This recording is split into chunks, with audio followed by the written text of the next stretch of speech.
The Headmaster from Totto-Chan, the Little Girl at the Window by Tetsuko Kuroyanagi. When Mother and Totto-Chan went in, the man in the office got up from his chair. His hair was thin on top, and he had a few teeth missing, but his face was a healthy color. Although he wasn't very tall, he had solid shoulders and arms, and was neatly dressed in a rather shabby-looking black three-piece suit. With a hasty bow, Totto-Chan asked him spiritedly, "What are you? A schoolmaster or a station master?"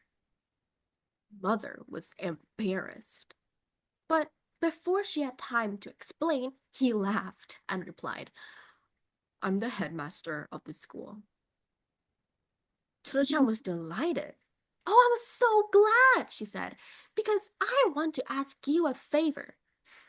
I'd like to come to your school." The headmaster offered her a chair and turned to Mother. "You may go home now. I want to talk to Totto-Chan." Totto-Chan had a moment's uneasiness, but somehow felt she would get along all right with this man. "Well then, I'll leave her with you," Mother said bravely, and shut the door behind her as she went out. The headmaster drew over a chair and put it facing Totto-Chan. And when they were both sitting down close together, he said, "Now then, tell me all about yourself. Tell me anything at all you want to talk about." "Anything I like?" Totto-Chan had expected him to ask questions she would have to answer.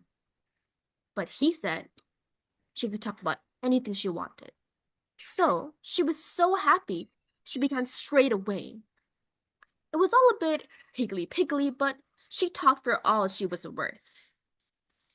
She told the headmaster how fast the train went that they had come on, how she had asked the ticket collector but he wouldn't let her keep her ticket, how pretty her homeroom teacher was at the other school, about the swallow's nest, about their brown dog Rocky who could do all sorts of magic tricks, how she used to go snip-snip with the scissors inside her mouth, but her kindergarten teacher said she mustn't do that because she might cut her tongue off, but she did it anyway, how she would always blow her nose because Mother scolded her if it was runny, what a good swimmer Daddy was, and how he could dive as well.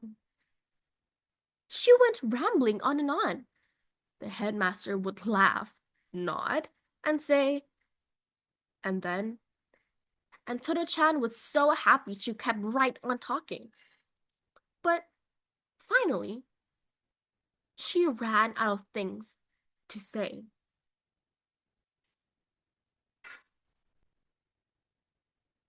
She sat with her mouth closed, trying hard to think of something. Haven't you anything more you can tell me?" asked the headmaster. What a shame to stop now, Totto-Chan thought. It was such a wonderful chance. Wasn't there anything else she could talk about, she wondered, racking her brains? Hmm. Then she had an idea. She could tell him about the dress she was wearing that day. Mother made most of her dresses, but this one came from a shop. Her clothes were always torn when she came home in the late afternoon. Some of the rips were quite bad. Mother never knew how they got that way even. Her white cotton panties were even sometimes in shreds. Huh?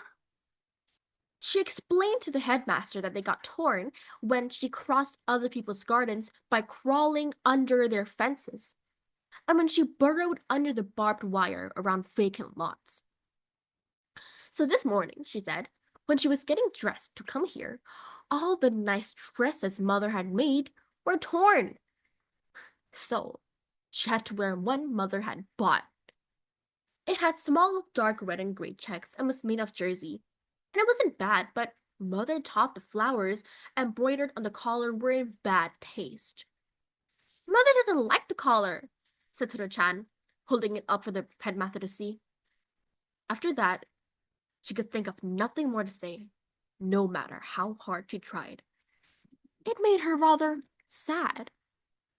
But just then, the headmaster got up placed his large, warm hand on her head, and said, "Well, now, you're a pupil of the school."